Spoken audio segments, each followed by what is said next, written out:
Anapewa mtu ambaye ni raia wa Tanzania, na utaratibu mzima wa utoaji wa pasipoti unasimamiwa na sheria ya pasipoti na hati za kusafiria namba 20 ya mwaka 2002. Ndugu mtangazaji, mara nyingi tumekuwa tunatoa elimu kwa wananchi. Tumekuwa tumezungumza kuhusu aina za pasipoti, tumekuwa tumezungumza kuhusu utaratibu mzima wa utoaji wa pasipoti. Lakini leo ndugu mtangazaji, nimekuja na umuhimu wa pasipoti. Yamkini kuna watu ambao wana pasipoti lakini wasijue umuhimu wa kuwa na pasipoti.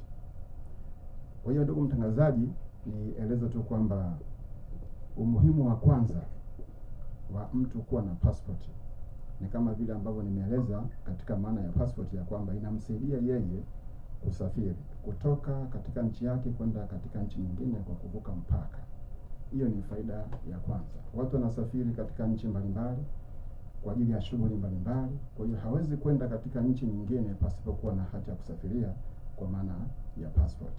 Lakini faida ya pili ya passport, passport inamtambulisha mtu awapo katika nje ya nchi. Anapokuwa nje ya nchi, passport inatumika kama kitambulisho chake, inamtambulisha mtu huyo yeye ni raia wa nchi gani.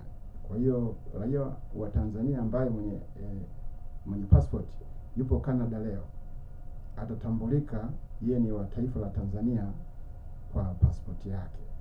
Lakini faida ya tatu, passport hii inatangaza nchi husika, inatangaza nchi ya Tanzania. Unapokuwa nje ya nchi na una passport ya Kitanzania, wewe unakuwa ni mwakilishi, au nitumie lugha ya balozi.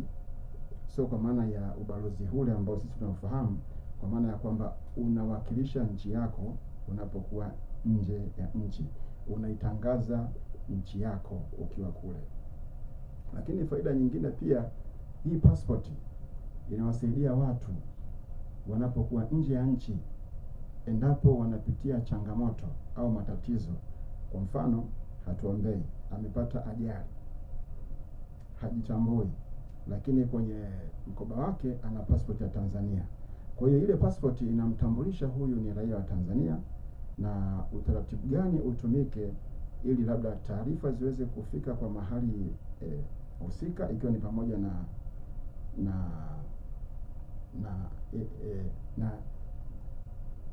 nchi aliyotoka ile mhusika, au katika ofisi za kibalozi katika hiyo nchi husika. Kwa hiyo inamsaidia yule mtu ambaye amepitia katika changamoto, amepata shida fulani, inamtambulisha kwa haraka ili aweze kupata usaidizi kwa haraka.